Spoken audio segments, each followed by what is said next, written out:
دوستای بیننده سلام علیکم و رحمت الله. بازم خیلی تشکر از شما که ما را حمایت کردین. بنیاد خیریه محبت مادر.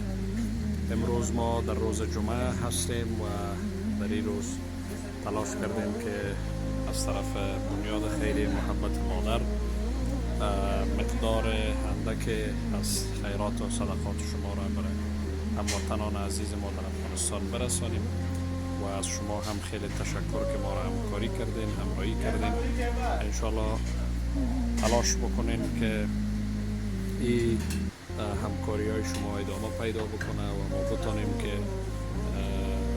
این خیرات و صدقات انشالله برسانیم برای هموطنان عزیز ما که نیازمند هستند در کابل و در افغانستان. تشکر خیلی زیاد. انشالله نان و غذا آماده شده.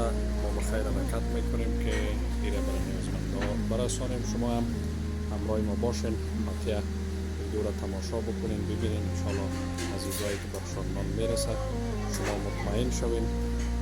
تشکر. بیننده ما باشین. خب دوستای بیننده، ما به خیر حرکت کردیم. انشالله غذا آماده است.